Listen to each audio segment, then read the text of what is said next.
Alright, buka Alkitab kita sama-sama. Hari ini kita akan membahas tetap Alkitab menjawab 33 serangan terhadap iman Kristen kita. Dan sekarang salah satu yang paling sering terkena apalagi hari-hari ini yaitu kafir. Sehingga hidup Kristen dianggap kafir.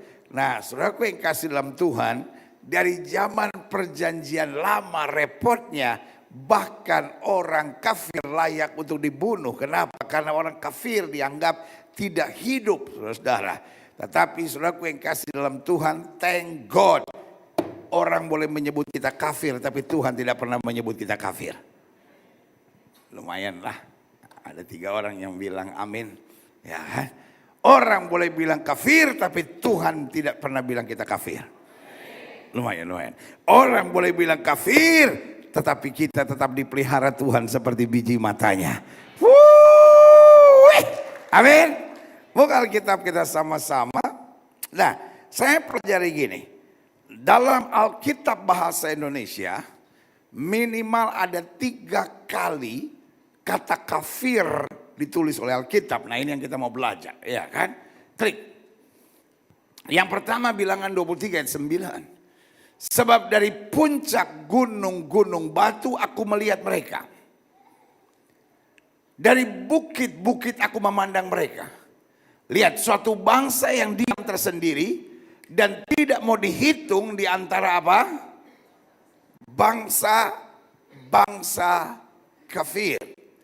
Jadi saudaraku yang kasih dalam Tuhan, sejarahnya bangsa yang tidak mengenal the Almighty God, bangsa yang tidak mengenal Allah yang dahsyat, Allah yang luar biasa, di hadapan Tuhan adalah bangsa yang apa? Kafir. Jadi saudaraku yang kasih dalam Tuhan, kafir bukan urusan manusia, kafir urusan apa? Lembut saudara hari ini ya. Kafir bukan urusan manusia, kafir urusan. Kenapa kafir urusan Tuhan? Karena Dia yang menciptakan. Jadi kalau aku menciptakan kamu dan kamu tidak menyembah aku, something is wrong with you. Itu sebabnya aku, Tuhan menyebut kamu apa? Kafir. Bilang sama sebelah saudara, kafir bukan urusan elu. Saya mau saudara ngerti dulu pemandangan Tuhannya. God created you. Amin. Yang ciptakan kita adalah apa? Tuhan. Jadi bahasa lain dari kafir artinya tidak tahu diri. Aku menciptakan engkau, tapi engkau tidak mau sujud menyembah aku, you are kafir. Jelas sampai di sini? Kafir adalah bahasanya Tuhan. Kafir adalah bahasanya apa? Tuhan. Tidak satu manusia pun yang berhak mengatakan orang lain kafir. Sama-sama bilang sama saya, kafir bahasanya Tuhan. Kira-kira jelas nggak sampai di sini? I have created you. Aku sudah menciptakan kamu. Tapi kamu melawan aku, kamu tidak mau sujud menyembah aku, kamu tidak mau bersyukur dan berterima kasih kepadaku, lalu kamu malah melakukan jalanmu sendiri. Aku menyebut kamu kafir, kamu tidak tahu diri. Amin. Itu sebabnya kamu terhitung sebagai bagian dari bangsa-bangsa yang kafir. Tapi kemudian dari bangsa-bangsa kafir, I choose you. Aku memilih kamu. Amin. Jelas sampai di sini? Ya kan? Aku memilih kamu untuk apa? Untuk menjadi umatku. Untuk aku bebaskan. Untuk aku lepaskan. Kenapa? Karena bangsa ini terhitung sebagai bangsa yang kafir. Jadi kafir itu bahasa siapa? Senang saya lihat wajah saudara ini. Ya.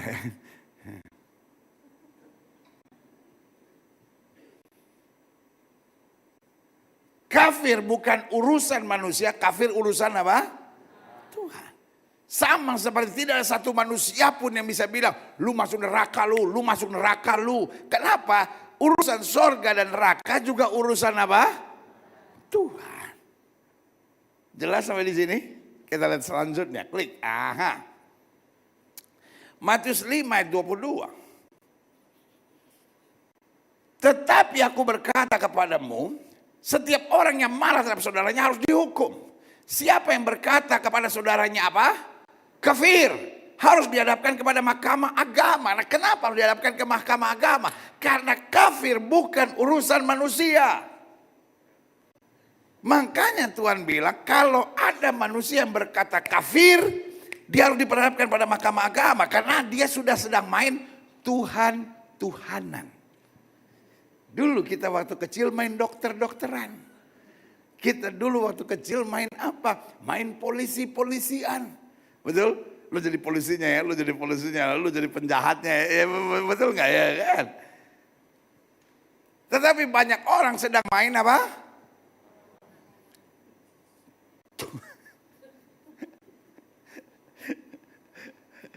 Sedang main apa? Tuhan-Tuhanan. Makanya Alkitab bilang barang siapa yang berkata kepada saudaranya kafir harus dihadapkan ke mahkamah agama. Dan siapa yang berkata jahil harus diserahkan ke dalam neraka yang apa? Menyala-nyala. Karena urusan kafir, urusan jahil, ini urusan menghakimi orang. Itu bukan urusan kita, itu urusan apa? Tuhan. Amin. Bagaimana kita bisa bilang orang lain kafir padahal kita juga sebetulnya kafir? Bagaimana kita bisa bilang orang kau ke neraka padahal kita sendiri sebetulnya diarahkan ke neraka, tapi kasih karunia Allah menyelamatkan kita. Amin. Jelas sampai di sini? Kita lihat selanjutnya, klik. Aha. Galatia 2 ayat 14. Tetapi waktu kulihat bahwa kelakuan mereka tidak sesuai dengan kebenaran Injil, aku berkata kepada Kefas di hadapan mereka semua, jika engkau seorang Yahudi hidup secara kafir, bukan kamu kafir, tapi kamu hidup secara apa? Kafir. Jadi ada orang yang sebetulnya orang kafir, tapi ada orang yang hidupnya seperti orang apa? Kafir. Lihat selanjutnya, ya kan? Jika engkau seorang Yahudi hidup secara kafir dan bukan secara Yahudi, bagaimana engkau dapat memaksa saudara-saudara yang tidak bersunat untuk hidup secara apa? Yahudi. Jadi konsep pada waktu itu ada orang-orang yang salah mengerti. Jadi kalau kita nggak hidup menurut aturan-aturan Tuhan secara iman Yahudi, maka itu disebut sebagai hidup yang apa? Kafir. Tapi saudara yang kasih dalam Tuhan itu tidak betul. Karena kafir itu hanya haknya Tuhan untuk menentukan. Jelas sampai di sini? Kalau saya tidak tahu berterima kasih, kalau saya tidak tahu bersyukur, kalau saya hidup di luar kehendak Tuhan, maka saya hidup sebetulnya secara jalan kafir. Lihat selanjutnya, klik. Nah, saya coba cari-cari di Google. Makna kata kafir menurut Kamus Besar Bahasa Indonesia. Kafir sebetulnya adalah orang yang tidak percaya kepada Allah dan apa? Rasulnya. Tapi saudara yang kasih dalam Tuhan bukan dari makna sesungguhnya. Karena makna sesungguhnya kafir itu orang yang tidak tahu berterima kasih kepada penciptanya. Jelas sampai di sini? Kita lihat lagi satu lagi, klik. Nah, saya coba cari di Wikipedia. Kafir itu berasal dari bahasa Arab. Ya kan? Kalau untuk orang banyak disebutnya kufar. Tetapi arti kata kafir sebetulnya menutup kebenaran, menolak kebenaran, atau mengetahui kesalahan tapi tetap apa? Menjalankannya. Jadi saya pelajari dari makna-makna pemaknaan ini. Orang coba memaknai kafir dari sisi manusia. Jelas nggak sampai di sini? Pada kafir bukan urusan manusia, kafir itu urusan Tuhan. Siapa yang berhak bilang orang salah atau benar?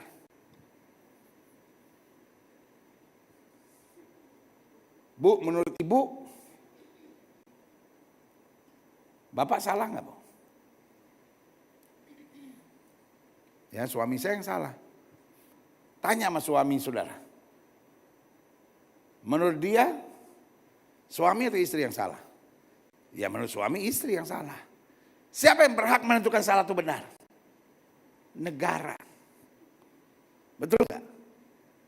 Ada seorang yang ditunjuk negara namanya apa? Hakim untuk menentukan benar atau salah. Jadi urusan benar atau urusan salah bukan soal saya. Betul?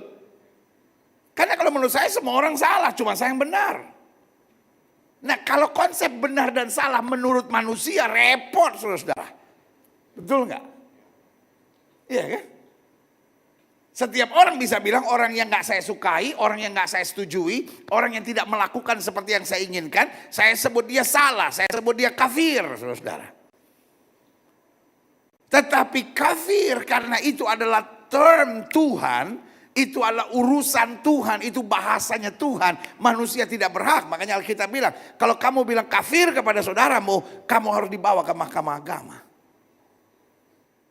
Jadi saudara yang kasih dalam Tuhan, kafir bukan terminologi manusia. Kafir sebetulnya terminologi dari Tuhan sendiri. Hanya Tuhan yang berhak menentukan siapa yang kafir dan siapa yang apa? Benar. Sampai di sini ngerti maksud saya? Kita lihat selanjutnya. Aha. Jadi kalau kita kaji dari firman Tuhan, karena saya percaya firman Tuhan yang tidak pernah salah. Yang setuju bilang yeah. Firman Tuhan tidak pernah apa? Salah. Nah makna kata kafir menurut 3 ayat di atas. Yang pertama, kafir artinya tidak percaya atau belum mengenal apa? Tuhan. Atau bahkan juga menolak Tuhan. Tidak percaya Tuhan, belum percaya Tuhan, atau menolak Tuhan dikelompokkan sebagai kafir. Aku menciptakan kamu tapi kamu tidak mengenal aku. Aku menciptakan kamu tapi kamu menolak aku. Berarti kamu adalah kelompok kafir. Sekali lagi kafir adalah terminologinya Tuhan. Lihat selanjutnya, klik. Aha. Kata kafir menurut 3 ayat Alkitab tadi berarti berkelakuan tidak menunjukkan diri sebagai orang beriman yang mengikuti apa? Aturan Tuhan. Kamu udah tahu sebetulnya. Kamu udah tahu aturannya itu seperti hukum Yahudi, 10 hukum Tuhan, Taurat Tuhan. Kamu sudah tahu hukumnya, tapi kamu menolak, kamu melanggar. Kamu berjalan menurut kemauanmu sendiri. Mereka disebut apakah? Kafir. Dan yang ketiga saya pelajari, apa itu kata kafir? Orang yang apa? Tidak memiliki takut akan Tuhan. Kalau kita berbuat dosa karena kita nggak mengerti, mungkin masih normal. Tapi repotnya kadang-kala saya tahu kok. Tuhan nggak suka saya berzina, tapi ya gimana ya Tuhan, saya kepepet. Untung malaikat nggak bilang, saya juga sebetulnya mengasihi kamu, cuma kepepet, sorry saya tempeleng ya pelan. Selalu saya bilang, mencintai Yesus tanpa takut akan Tuhan itu berbahaya. Ada orang yang mencintai Yesus tapi tetap berzina. Ada orang yang mencintai Yesus tetapi tetap hidup minum mabuk, judi. Ada orang yang mencintai Yesus tetapi tetap jadi istri piaraan. Ada banyak orang yang mencintai Yesus tapi tetap lakukan hubungan seks sebelum nikah. Ini yang saya bilang, mencintai Yesus tapi tidak takut akan Tuhan. Di bahasa lain dari kafir adalah munafik. Amin. Ngerti sampai di sini? Jadi siapa itu orang kafir? Adalah orang yang tahu Tuhan, ada di gereja, melakukan kegiatan-kegiatan agama tapi tidak takut akan apa? Tuhan. Makanya dia lakukan kegiatan-kegiatan rohani, tapi pada saat yang bersamaan dia juga lakukan segala sesuatu yang Tuhan gak suka. Buat dia masa bodoh. Pokoknya yang saya suka itu yang saya jalankan. Life is not about yourself. Life is about pleasing God. Hidup bukan soal diri sendiri, tapi hidup soal menyenangkan Tuhan. Waduh, kalau saya jadi saudara pasti saya bilang amin ini. Lucu aja gue yang khotbah, gue yang bilang amin sendiri. Sama-sama bilang sama saya, hidup bukan soal diri saya. Hidup soal menyenangkan hati Tuhan. Sama-sama bilang hidup bukan soal diri saya. Hidup soal menyenangkan hati Tuhan. Waktu kita menyenangkan hati Tuhan, maka Tuhan akan mengarahkan kita pada hal-hal yang dahsyat dan luar biasa. Berikan tepuk tangan yang meriah. Nah, klik. Selanjutnya saya pelajari di sini. Jadi, siapa sebenarnya kita di pemandangan Tuhan? Ingat, kafir adalah terminologinya Tuhan. Sama-sama bilang sama saya, kafir adalah terminologinya Tuhan. Tuhan yang berhak menentukan pada kita apakah kita kafir ataukah kita orang benar. Jadi hari ini kita ketemu lawan kata kafir. Lawan kata kafir apa? Tidak kafir, puji Tuhan saudara. Lawan kata kafir apa? Tidak kafir. Ampuni mereka sebab mereka tidak tahu apa mereka perbuat. Lawan katanya merah tidak merah. Lawan katanya pergi tidak pergi. Lawan katanya kenyang tidak kenyang saudara. Makanya sekolah.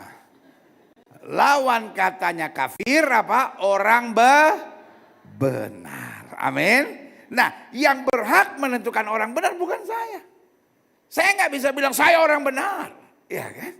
Saya nggak bisa bilang saya orang kafir, karena hanya Tuhan yang menentukan siapa yang berhak masuk surga, siapa yang berhak masuk neraka. Nah, saya pelajari di sini siapa kita di pemandangan Tuhan. Lihat 1 Petrus 2 ayat 9 sampai 10. Tetapi kamulah bangsa yang terpilih, imamat yang rajani, bangsa yang kudus, umat kepunyaan apa?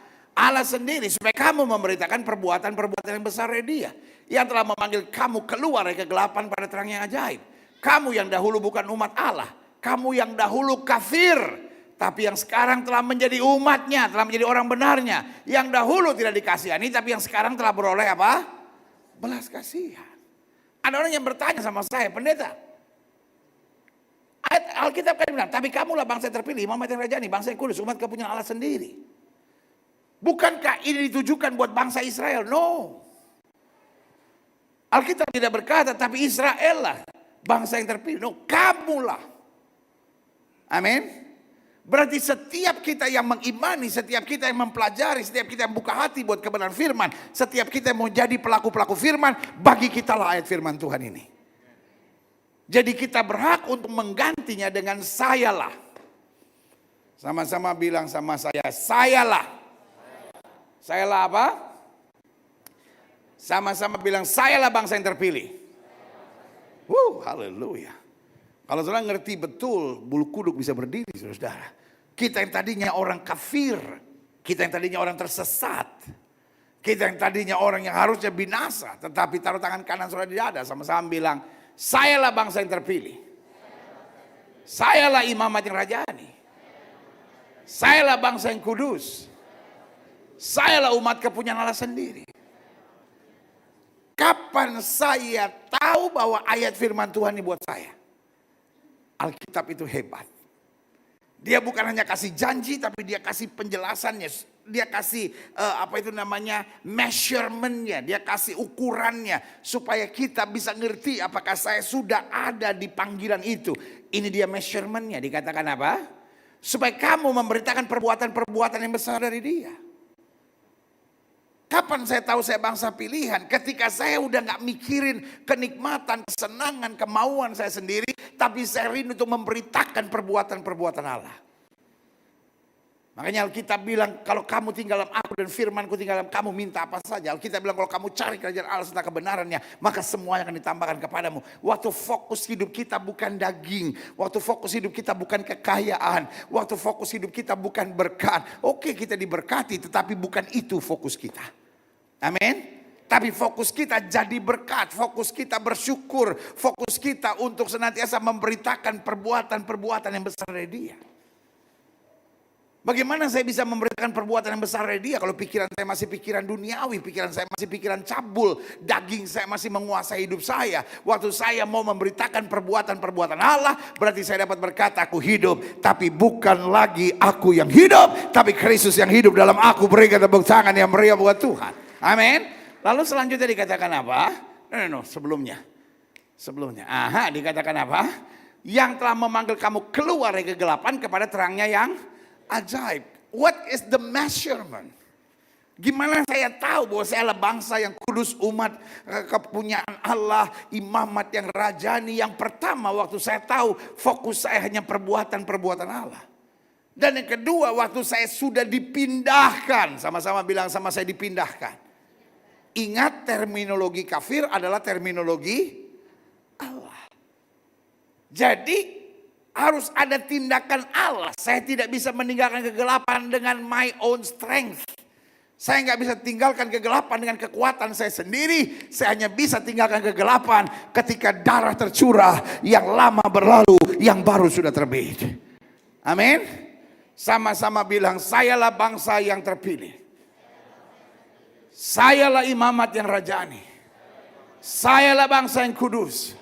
Saya umat kepunyaan Allah sendiri. Jadi kalau hari ini ada orang bilang sama saudara, kafir lu, cukup jawab satu kata. Tadinya.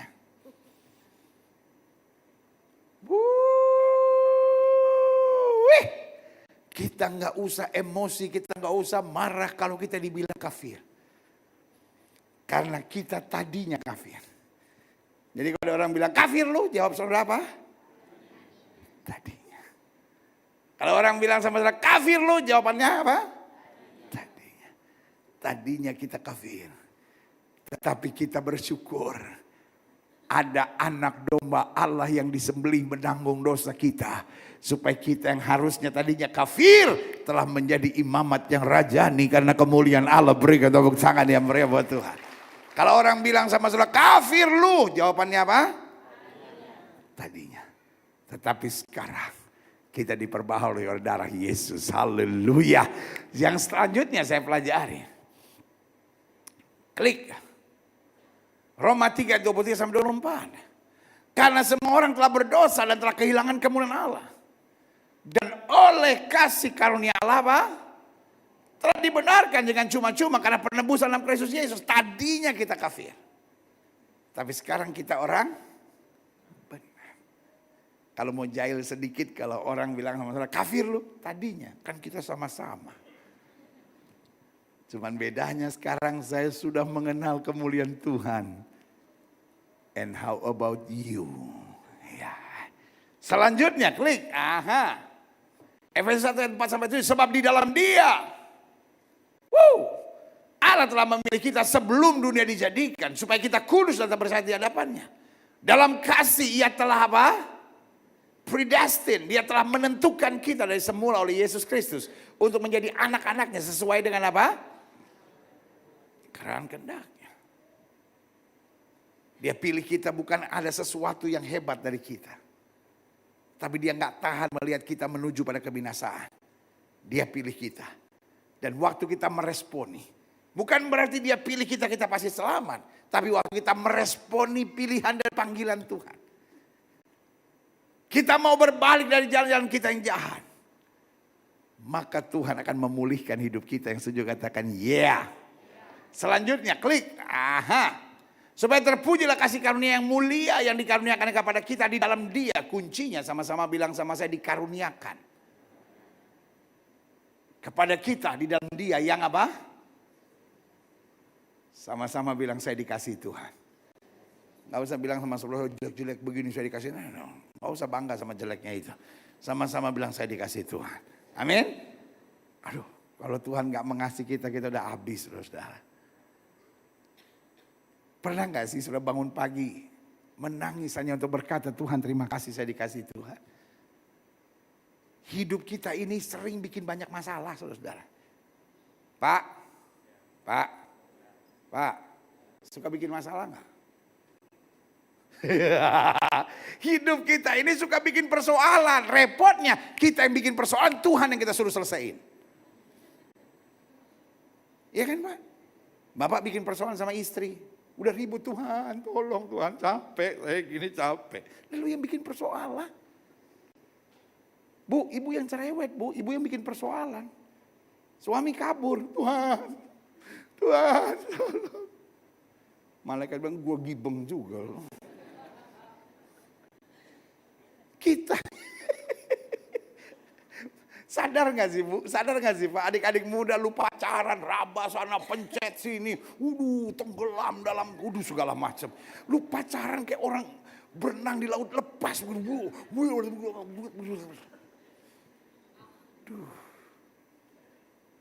Malaikat juga lihat saudara udah emosi kali. Kalau gue yang Tuhan, gue muntahin lu. Kita yang suka bikin persoalan dan kita minta Tuhan yang beresin. Dan hebatnya begitu dahsyatnya Tuhan mengasihi kita. Kita bikin kacau semua, dia pulihkan lagi, dia berkati lagi, dia berkati lagi, dia kerjakan mujizat lagi. Dia indahkan hidup kita kembali. Berikan tepuk tangan yang mulia buat Tuhan, haleluya. Sama-sama bilang saya kagum akan Yesus. Coba deh hidup tuh jangan mikirin persoalan terus. Tapi coba hidup tuh mikirin kebaikan Tuhan. Kadang-kala kita bangun pagi bisa menangis, saudara. Kita cuma bilang Tuhan terima kasih. Saya ini tukang bikin persoalan kacau-kacau. Tetapi Tuhan pulihkannya sangat dahsyat dan luar biasa. Itu karena Tuhan sayang sama kita. My God is not a gregetan God. Kalau Tuhan gregetan sama kita, aduh udah habis kita saudara. Aduh diremes kita. Selesai. Kelar hidup lo. Tapi Tuhan begitu sayang. Setiap kali lihat kesalahan kita, dia perbaiki lagi, dia perbaiki lagi. Dia jadikan hidup kita lebih indah lagi. Berikan tepuk tangan yang meriah. Selanjutnya, sebab di dalam dia dan oleh darahnya kita beroleh penebusan. Yaitu pengampunan dosa menurut kekayaan kasih karunia-Nya. Klik selanjutnya. Titus 3 ayat 4-7. Sengaja ya ayat-ayat ini saya sampaikan supaya saudara bisa membandingkan antara pandangan manusia tentang diri saudara dengan pandangan Tuhan terhadap apa? Dirimu. Titus 3 ayat 4-7. Tetapi ketika nyata kemurahan Allah, sama-sama bilang sama saya kemurahan Allah. Juru selamat kita dan kasihnya kepada manusia. Pada waktu itu dia telah menyelamatkan kita bukan karena perbuatan baik yang telah kita lakukan. Bukan karena apa? Sama-sama bilang bukan karena perbuatan baik. Tetapi karena rahmatnya oleh permandian, kelahiran kembali dan oleh pembaruan yang dikerjakan oleh Roh Kudus. Nah, saudara yang kasih dalam Tuhan, pembaharuan yang dikerjakan oleh Roh Kudus.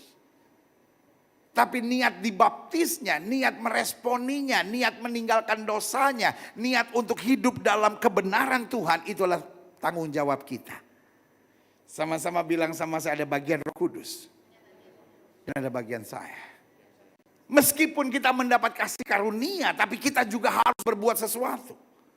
Jelas? Kita lihat selanjutnya, klik. Yang sudah dilimpahkan kepada kita oleh Yesus Kristus, Juru Selamat kita. Supaya kita, sama-sama bilang supaya saya, sebagai orang yang dibenarkan oleh kasih karunia-Nya berhak.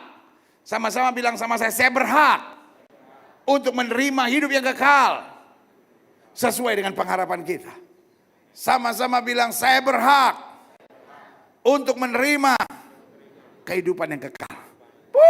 Berikan tepuk tangan yang meriah buat Tuhan. Haleluya. Bali amin. Yeah. Engkau berhak. Balai Kota engkau berhak.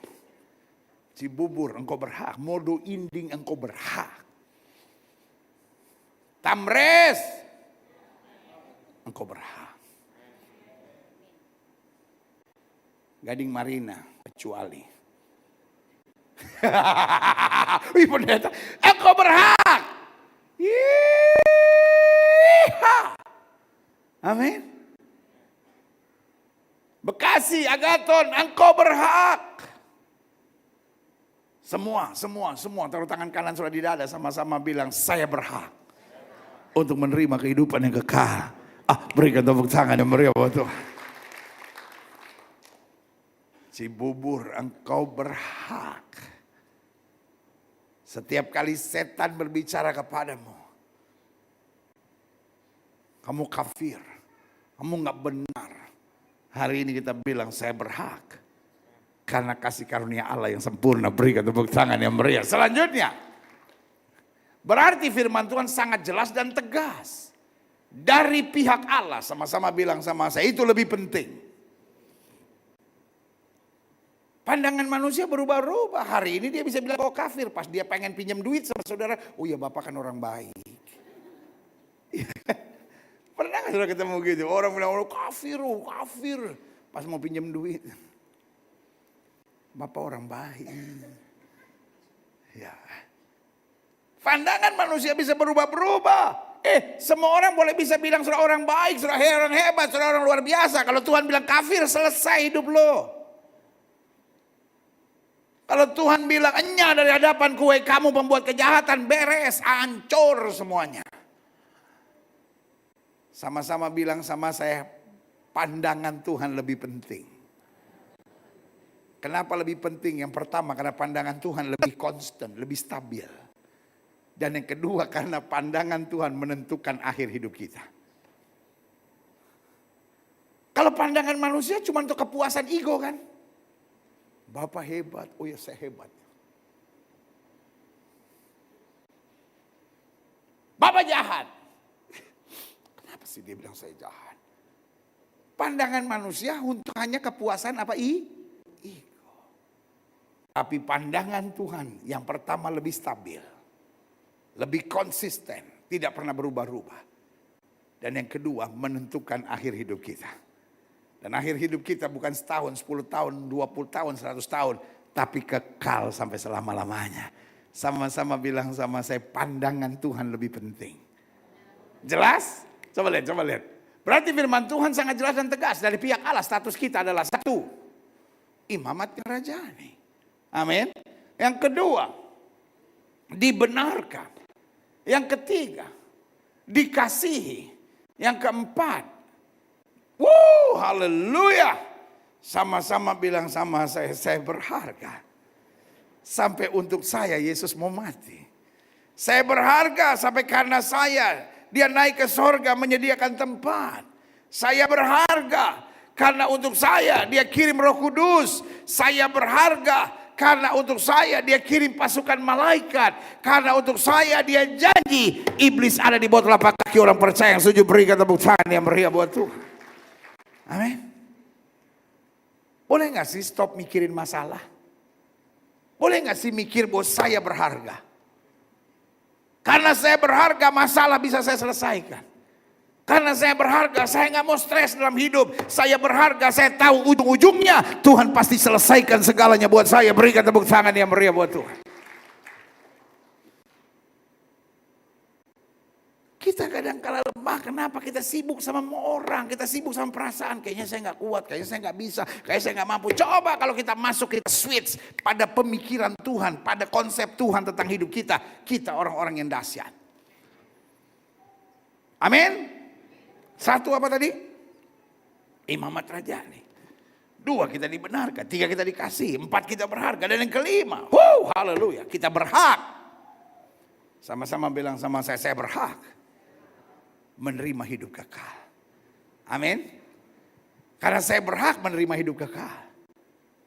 Bukan karena perbuatan baik.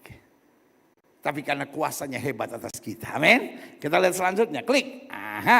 Makin jelaslah tuduhan serta serangan bahwa penganut agama Kristen adalah kafir adalah sebuah kebodohan. Yang menunjukkan tanda sempitnya cara berpikir yang diakibatkan mengukur orang lain dengan apa? Ukurannya sendiri. Saya ambil contoh sederhana. Klik. Apalagi jika jelas-jelas tuduhan kafir yang ditujukan pada kita diakibatkan karena ketidakmengertian mereka. Kalau kita tanya, kenapa saya dibilang kafir? Coba lihat, klik. Ada yang bilang karena kita makan babi. Hebat lu babi itu. Babi lebih daripada binatang-binatang lain. Hanya babi yang bisa menentukan orang kafir atau tidak kafir. Agama Kristen kafir karena menyembah tiga Allah. Saudara, gue yang kasih dalam Tuhan. Kan gue lebih ngerti tentang agama gue daripada orang lain. Ngapain lu yang ngomong-ngomong seenaknya tentang gue? Yang ketiga, agama Kristen kafir karena percaya Allah beranak. Lu pikir salak beranak? Kan salak tuh ada dua, terus biasanya tengahnya ada anaknya gitu kan. Kalau salak boleh beranak. Tapi Tuhan saya tidak beranak. Tuhan saya penuh kemuliaan. Dia mengosongkan diri menjadi sama dengan manusia. Bahasa manusia tidak ketemu menjelaskannya. Karena itu memakai bahasa kiasan yang disebut Jelas sampai di sini? Haleluya. Jadi tuduhan Kristen kafir karena makan babi itu adalah tuduhan yang bodoh. Tuduhan Kristen kafir karena menyembah tiga Allah itu lebih bodoh lagi. Tuduhan kafir karena Allah beranak bukan cuma bodoh. Tolol kuadrat kali 9. Selanjutnya klik. Serta berbagai tuduhan-tuduhan yang saya sebut nonsense. Kalau pakai bahasa sehari-hari saya bilang tuduhan-tuduhan kampungan yang gak jelas. Lihat selanjutnya, klik. Saya ambil contoh. Karena orang Kristen harus dibaptis, bolehkah kita berkata semua orang yang tidak dibaptis itu kafir? Jadi kita pakai ukuran kita aja. Apapun agamamu, kalau kamu tidak dibaptis kamu kafir. Jadi penentuan kafir adalah saya. Wah, itu bahaya. Dan itu betul-betul sangat gak masuk akal. Lihat selanjutnya, klik. Karena orang Kristen beribadah di gereja, bolehkah kita berkata semua orang yang tidak beribadah di gereja itu adalah apa? Kafir. Makanya Alkitab bilang, kalau kamu bilang sama saudaramu kafir, kamu harus dibawa ke mahkamah agama. Karena kafir bukan urusan lu. Kafir itu terminologi surga, terminologi Allah. Selanjutnya, klik. Aturan hukum Tuhan dalam Matius 5:22 jelas. Jangan sembarangan mengatakan orang kafir. Bahkan jujurnya itu bukan hakmu.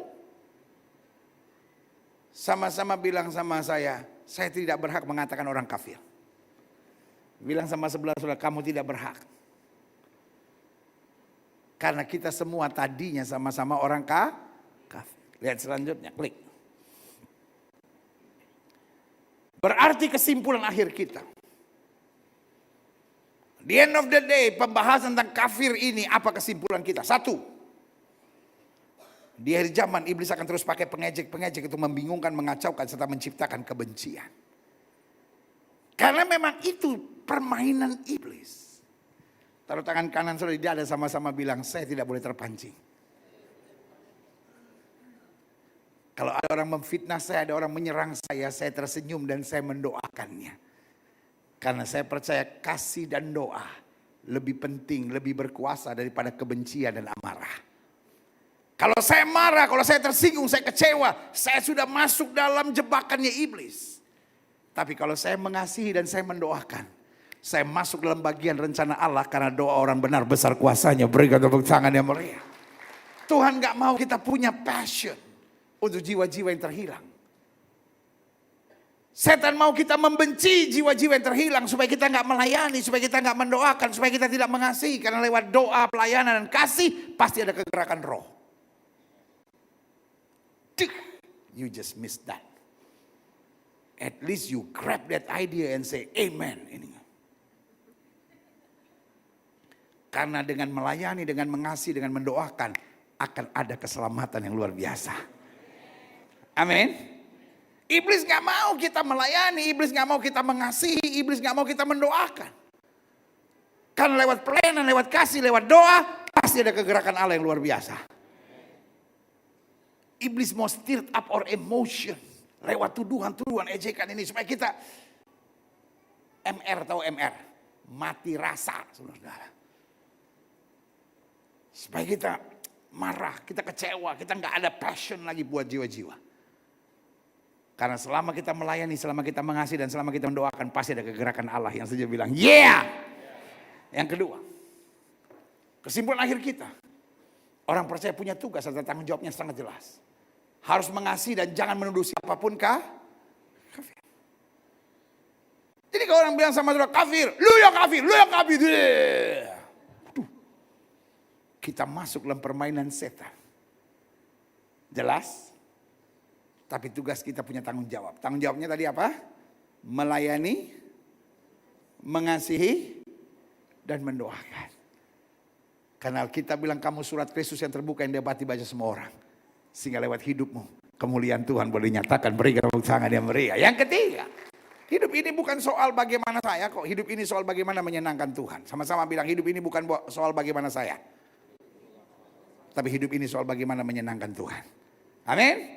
Selanjutnya, sadarilah tuduhan umat Kristiani itu kafir hanya bentuk aroganisme dan ketololan dari manusia-manusia picik yang berpikiran sempit. Tapi kalau kita menyadari anugerah, maka dimanapun kita ada kita menabur kasih. Kalau kita menyadari anugerah dimanapun kita berada, kita lebih takut akan Tuhan. Kalau kita menyadari anugerah, maka dimanapun kita berada kita akan berkata biar bukan kehendakku yang jadi melainkan kehendakmu yang terjadi. Yang setuju berikan tepuk tangan yang meriah buat Tuhan. Dan selanjutnya Yang terakhir, sebenarnya pemain musik maju ke depan. Berarti kesimpulan akhir kita. Tetaplah percaya status kita tidak tergantung labeling yang diberikan pada kita oleh manusia. Namun pada pernyataan-pernyataan Tuhan melalui firman-Nya. Orang boleh bilang saya kafir. Orang boleh bilang agama saya ngaco. Orang boleh bilang iman saya nggak beres. Orang boleh bilang Yesus saya penyesat. Tetapi ingat, labeling manusia satu tidak berubah. Yang kedua tidak menentukan apa-apa dalam hidup saya. Yang ketiga hanya memuaskan ego saya. Tetapi labeling dari Tuhan. Pernyataan-pernyataan Tuhan. Yang pertama tidak pernah berubah. Dan yang kedua menentukan hidup saya. Amin. Hidup saya hari ini maupun hidup saya hari esok. Kalau saya tahu saya berharga, saya perlu khawatir nggak? Jawab dong, orang tanya. Kalau saya tahu saya berharga, saya tahu saya dikasih, saya tahu saya imamat yang rajani, saya perlu khawatir nggak? Saya perlu dengar dakwaan setan nggak yang setiap malam berkata, kamu nggak sanggup, kamu nggak bisa sembuh, kamu nggak akan melihat rumah tanggamu bahagia. Apa yang Tuhan firmankan buat hidup kita. Langit dan bumi boleh lenyap. Firman Allah tinggal tetap. Sama-sama bilang sama saya bangsa yang terpilih. Sama-sama bilang sama saya dikasihi Tuhan. Sama-sama bilang saya imamat yang rajani. Saya berjalan dalam kemuliaan Allah. Berikan tepuk tangan yang meriah buat Tuhan. Saya undang kita semua bangkit berdiri.